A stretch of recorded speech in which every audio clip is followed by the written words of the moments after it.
कितनी मेहनत करके वैक्सीन बनाई है। जी सर। साल भर रात दिन इतने बड़े बड़े वैज्ञानिकों ने काम किया है, और इसलिए हमें विज्ञान पे भरोसा करना चाहिए, वैज्ञानिकों पर भरोसा करना चाहिए, और ये झूठ फैलाने वाले लोगों को बार बार समझाना चाहिए। देखिए भाई, ऐसा नहीं होता है, इतने लोगों ने वैक्सीन ले लिया है, कुछ नहीं होता है जी। और अफवाहों से बहुत बच करके रहना चाहिए, गांव को भी बचाना चाहिए। जी। और राजेश जी, किशोरलाल जी, आप जैसे साथियों को तो मैं कहूंगा कि आप अपने ही गांव में नहीं और गांवों में भी इन अफवाहों को रोकने का काम कीजिए और लोगों को बताइए। मेरे से बात हुई है। जी सर। बता दीजिए, मेरा नाम बता दीजिए। जय माँ डोगरी, मैं अक्षय सागर और आप देख रहे हैं रफ्तार जम्मू। चंद पलों की गुफ्तगू और सच से करवाएंगे रूबरू। आज यहाँ पर भाजपा के अधिकारी मौजूद हैं। मन की बात का जो कार्यक्रम था, रेडियो कार्यक्रम, आज यहाँ पर सड़क के किनारे बैठकर किया गया। आइए इनसे बात करते हैं। करण जी, आज का ये जो मन की बात का कार्यक्रम था, सड़क के किनारे किया गया, कोई ख़ास मकसद को लेकर? काफ़ी दिनों के बाद जिस प्रकार से ये महामारी का दौर चल रहा है, उसमें लॉकडाउन लगा हुआ था। अभी लॉकडाउन जो है पूरी तरह से खोलने का प्रयास किया गया है। जो लोग रेहड़ी फड़ी और हमारे ऑटो वाले भाई जो ऑटो चलाते हैं, पिछले कई महीनों से घर में ही थे, आय का कोई साधन नहीं था, अब वो अपने रोज़गार पर लौट के आए हैं और मोदी जी की मन की बात भी वो सुनना चाहते हैं। मोदी जी क्या कहना चाहते हैं वो भी सभी सुनना चाहते थे। इसलिए हमने एक प्रयास किया कि हम क्यों ना वो अपने रोज़गार को छोड़कर घर में जाकर मोदी जी की मन की बात सुने। हम उनके बीच में आए हैं और मोदी जी की मन की बात हमने उनके साथ बैठकर सुनी है। मोदी जी ने स्थानीय वनस्पति के बारे में बात करी, उस बारे में क्या कहेंगे?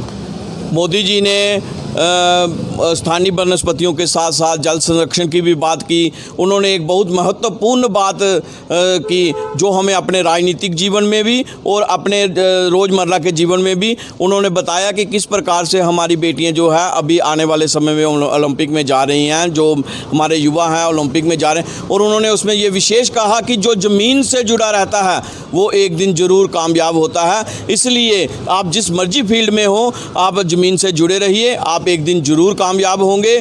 दूसरा, जो वनस्पतियों की बात है, आपने देखा होगा जिस प्रकार से हम पेड़ पौधों की कटाई किए जा रहे हैं। आपने पीछे देखा कि ऑक्सीजन की किस प्रकार से कमी हुई। कोरोना काल में हाहाकार मच गई, एकदम से ऑक्सीजन ख़त्म हो गई। लेकिन उन्होंने एक इशारों में समझाने की कोशिश की है कि यदि हमारे पेड़, उन्होंने कहा कि हर पेड़ में, हर पौधे में कोई ना कोई वनस्पति होती है, उससे हमें कोई ना कोई फ़ायदा होता है। इसलिए प्रत्येक पेड़ में ऑक्सीजन तो होती है, इसलिए ये अधिक से अधिक पेड़ लगाएं। ये इशारा भी उन्होंने बिल्कुल अपने संबोधन में किया है। और उन्होंने ये भी इशारा किया है कि जिस प्रकार से जल जो है ख़त्म हो रहा है, उसको भी संरक्षण करना है। जल को किस प्रकार से बचाया जाए, उसके बारे में भी उन्होंने विशेष रूप से बताया है। जिस तरह से वैक्सीन लगाने के लिए कश्मीर में जाते हैं अधिकारी, उन पर पथराव या किसी तरह का आक्रमण किया जाता है।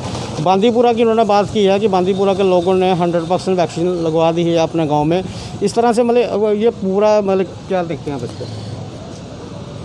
ये जो कुछ जो शरारती तत्व हैं, जिन्होंने ये प्रोपोगंडा पहले, खासकर ये अपोजिशन के लोग और जो ये कुछ ऐसी ताकतें हैं जो मोदी जी के ख़िलाफ़ हैं, उन्होंने एक मुहिम छेड़ दी थी कि ये जो वैक्सीन है, ये मोदी जी की वैक्सीन है, ये नहीं लगानी है, इससे शरीर में नुकसान हो रहा है, इससे लोगों की मृत्यु हो रही है।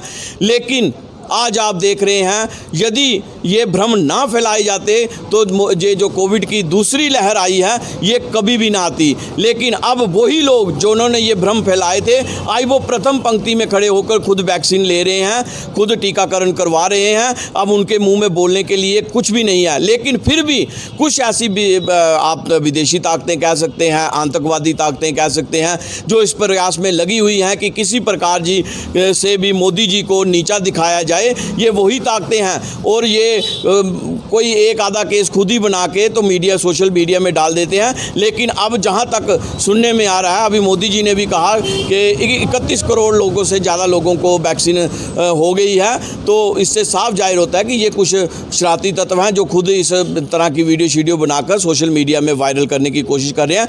और जो लोग पहले इसका विरोध भी कर रहे थे, वो भी प्रथम पंक्ति में आकर ये वैक्सीन ले रहे हैं। सर्वदलीय बैठक में मोदी जी ने एक बात कही, दिल और दिल्ली की दूरी खत्म करने का समय आ चुका है।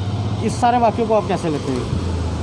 बिल्कुल, उन्होंने देखा जिस प्रकार से उनको यहाँ से हमारे माननीय राज्यपाल जो मोदी जी के सिपाही के रूप में यहाँ पर बैठे हुए हैं, उन्होंने जितनी अपनी रिपोर्टिंग मोदी जी को की, उन्होंने कहा कि यहाँ पर जो दिल्ली की दूरी है कम होनी चाहिए, कुछ लोगों के दिलों की दूरी भी कम होनी चाहिए। और जो यहाँ की पॉलिटिकल पार्टीज हैं आपसे मिलना चाहती हैं, तो मोदी जी ने 1 मिनट भी नहीं लगाया और वो डेट फिक्स की। 24 तारीख आपने पीछे देखा कि दिलों की दूरियाँ और दिल्ली की दूरियाँ बिल्कुल ख़त्म हो गई और मोदी जी कम बोले और हमारे दिलों की बात, उन्होंने जम्मू कश्मीर की बात ज़्यादा सुनी। पिछले 70 साल से देखा गया है कि जम्मू कश्मीर में सिर्फ 2 ही परिवारों के मुख्यमंत्री आए हैं। जिस तरह से अभी परिसीमन की प्रक्रिया चल रही है, आने वाले समय में जब ये प्रक्रिया पूरी हो जाएगी और इलेक्शन होगी, आपको क्या लगता है कि जम्मू कश्मीर में हिंदू मुख्यमंत्री आना संभव है?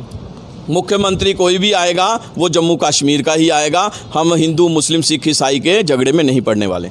ये थे भारतीय जनता पार्टी के आला अधिकारी। यहाँ पर इनकी मन की बात का कार्यक्रम आज सड़क के किनारे पर किया इन्होंने, ताकि जो यहाँ के आसपास के लोग हैं वो भी मोदी जी की मन की बात सुन सकें। आगे भी देखते रहिए रफ्तार जम्मू। जय जम्मू, जय भारत।